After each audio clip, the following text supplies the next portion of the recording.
Xo'p, osteoporoz o'zi nima? 35 ming so'm atrofiga tushadi xolos. Sinib ketish belgilari kuzatiladi yosh kattalarda. 130 ming qatta-yu $100 qatta. Nojo'ya ta'sirlari o'ta kam bo'lar ekan. 2-3 kun isitma bo'lishi mumkin. Hurmatli obunachilar, bugun sizlar bilan osteoporoz va uni davolash haqida gaplashamiz. Bilamizki, osteoporoz klinikasidan o'tgan yosh katta ayollarda, ba'zida erkaklarda hamda keyin постоянно garmon ochib yuradigan revmatizm bor kasallarda ko'p uchraydi. Endi buni davolash hozirgi zamonaviy tendensiyalar bo'yicha tubdan farq qiladi oldingi davrdagidan, chunki oldinlari alendronoviy kislota, ya'ni alendronatlar berilardi. Hozir uni yangi versiyalar chiqib ketgan, zolidronoviy kislota, praliya, ya'ni denosumab, shu kabi dorilar. Hozir shu haqida batafsil ma'lumot berib o'tamiz. Xo'p, osteoporoz o'zi nima? Bunda suyak mo'rtlashi hisoblanadi, ya'ni juda ko'p hollarda son suyagining proksimal qismlari, ya'ni quymoch sohalari, bel sohalaridagi umurtqalarda bu o'z belgilarini ko'rsatadi, ya'ni ularda oddiy yiqilib tushganingizda ham, oddiy balanddan jicha sakrab tushib qo'ysangiz ham sinib ketish belgilari kuzatiladi yosh kattalarda. Keyin shu aytgandek garmon ichib yuradigan, постоянно, ya'ni surunkali ravishda garmon ichib yuradigan bemorlarda ham shunaqa bo'ladi. Nozilashib ketadi suyak. Buni davolashda birinchi o'rinda vitamin D, ya'ni xolikalsifirol 50 ming единица, ya'ni udarniy dozada haftada 1 marta ichiladi. 8 hafta davomida, ya'ni 2 oyga yetadi bu degani. Xo'p, vitamin D3 ni misol aptekaga kirsangiz, David Lamira ko'rinishda sotiladi, lekin uni hozir ko'payib ketdi. Amerikanskiy tabletkalar olib keladigan firmalar, shu firmalarda 50 ming dozalikni tayyor katta upakovkadagisi bo'ladi har doim. Ularda iltimos qilinsa shtuchni, ya'ni bo'lib sotiladi. Bunda u arzonga tushadi. Misol tariqasida David Lamira 50 ming единицалisi 8 ta donalisi 250-260 ming so'm o'rtasida tursa aptekada, shtuchni olganingizda o'sha katta upakovkadan u sizga 30-35 ming so'm atrofiga tushadi xolos. Narxda farq bo'ladi. Ikkinchi, kalsiy preparatlari obязательно qo'shishimiz kerak. Hozirgi kunda aptekalarimizda eng keng tarqalgan kalsiy preparatlari tarkibi bu kalsiy karbonatdan tashkil topgan bo'ladi. Kalsiy karbonat o'ziga yarasha plyus minuslari bor, ya'ni plyuslari narxi arzon, hamma joyda, hamma aptekada uchraydi, lekin uni oshqozonga ta'siri bor. Biodostupность, ya'ni qonga so'rilishi 10% ga teng, ya'ni ichganingizni faqat 10% gina qonga o'tadi xolos.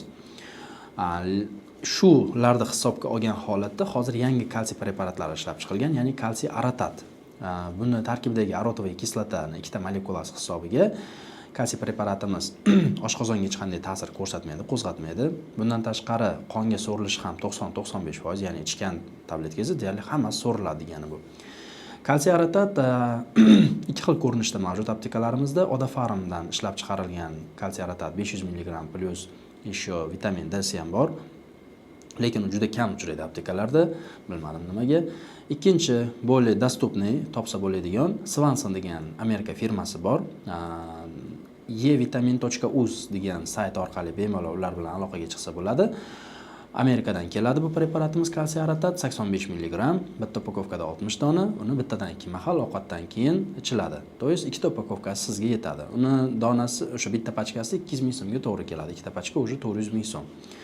Hozir men sirazi sizlarga dorilarning narxlari, donalari, aptekada qanaqa narxlar bilan aytib ketyapman, bu sizlar uchun qulay ma'lumot bo'lsin deb. Xo'p, vitamin D qo'shdik, kalsiy qo'shdik. Endi zolidronoviy kislota haqida gaplashamiz. Kalsiy ichishni boshlaganingizga 20 kun bo'lganda zolidronoviy kislota, ya'ni bisfosfonatni eng zo'r, bisfosfonatda ham o'sha 3-4 xil turlari bor, avlodlari bor. Eng oxirgi avlodlardan biri va eng zo'r effekt beradigan avlodi hisoblanadi. 4 mg dan chiqadi. Uni 500 ml natriy xlorga qo'shib turib, kapelnitsa qilib quyib yuboriladi. O'sha kalsiy ichishni boshlaganingizga 20 kun bo'lganda. Zolidronoviy kislotaning ham aptekada har xil turlari bor. B klassda, A klassda $100 atrofida turadi. Zalenta, Zameta где-то 400-500 ming so'm atrofida turadi va hozirgi eng ko'p men yozib turganim Zomtu Turkiyada chiqadi, narxi 130 ming so'm. To'g'risini aytsam, hammasini sinab ko'rganman va effektida farq sezmaganman. Shuning uchun ham men qimmatini olishdan ma'no ko'rmayman. O'zimni yaqinlarimga ham Zomtu quydim, yaxshi effektni oldim. 130 ming so'm Turkiyada ishlab chiqarilgan. O'sha effektni beryapti. Xo'p, endi Zomtuni olishda e'tibor berish kerak bo'lgan momentlari albatta 500 ml yoki undan ko'proq natriy xlorga, ya'ni ko'proq suyuqlikka eritish kerak. 200-250 to'g'risi gap ish emas. Va kapelnitsani olishdan oldin organizmda yaxshigina suvga to'yintirib olish kerak, ko'p miqdorda suv ichish kerak. Undan keyin kapelnitsani cho'zib, sekin jo'natish kerak yo'q, tezda jo'nataverish kerak. Hop, keyin 3-momentda izolentani o'sha zomtuni, zolidroniy kislotani kapelnitsa qilib quyib bo'lganingizdan keyin 2-3 kun isitma bo'lishi mumkin. Hammada ham emas. Ba'zi bir bemorlarda istimadan xavotirga tushishni kerak yo'q. U gipokalsiyemiya hisobiga bo'ladi. Paracetamol, Nemesil beradigan bo'lsangiz, o'zi yaxshi joy-joyiga tushib ketadi 2-3 kunda. 20 kun kalsiy ichdingiz, zomtuni oldingiz, undan keyin yana 1 oy 10 kun kalsiy, vitamin D3laringizni davom ettirib qo'yishingiz kerak. Xo'p, endi yana bitta masala bor. Praleya degan dorimiz bor. Denosumab uni sostavi. U ham zomtudek ta'sir ko'rsatadi. Klinik tekshiruvlar jarayonida 10 yillik tekshiruv jarayonida solishtirilganda zolidronoviy kislota va denosumab ta'sir mexanizmi bir xilda ekanligi isbotlangan. Lekin narx jihatdan anchagina farq qiladi. Praleya где-то $100 atrofida turadi, 60 mg, u ham Turkiyada chiqadi.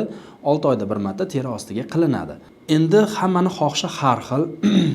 Denosumabda bitta plyus tomoni o'sha mana istimaga o'xshagan, hali grippga o'xshagan, butun tanangiz, a'zoyi badaningizni qaqshaganga o'xshagan nojo'ya ta'sirlari o'ta kam bo'lar ekan. Bundan tashqari zolidronoviy kislotani nojo'ya ta'sirlari bor. Son suyagini proksimal qismida atipik perelomlar va yuqori jag' suyagida o'sha bo'g'im qismida aseptik nekroz chaqiradi. U hamki juda ham kam miqdordagi bir mingtadan bitta ikkita bemorda, u ham 6 yil davomida qabul qilinganda, ya'ni eng maksimal dozasini qabul qilganingizda.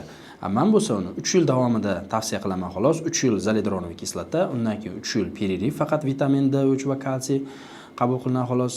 Undan keyin yana 3 yil davomida zolidronoviy kislota, to есть 3 yil qoidasi bo'yicha. Denosumabda bitta plyus tomoni shu, nojo'ya ta'sirlari deyarli yo'q, lekin narxi jihatdan qimmat, 130 ming qatta-yu, $100 qatta. Zomtuni yilda bir marta qabul qilasiz, praleyani yilda 2 marta va albatta buni kalsiylar bilan, podgotovkalar bilan, to есть yilda 2 marta siz yaxshigina lecheniyaga o'tirishingiz kerak. Bemorlarda o'ziga taklif beramiz. Meni o'zim misol uchun zolidronoviy kislotani ma'qul ko'rgan bo'lardim. Yana mana misol uchun variantlar bor, qolgan variantlar praleya variantlari ham yo'q emas. Xullas kalom shu, vitamin D3, kalsiy aratat, zolidronoviy kislota bu hozirgi kundagi osteoporozni davolashdagi eng asosiy oltinga teng bo'lgan dori vositalarimiz hisoblanadi.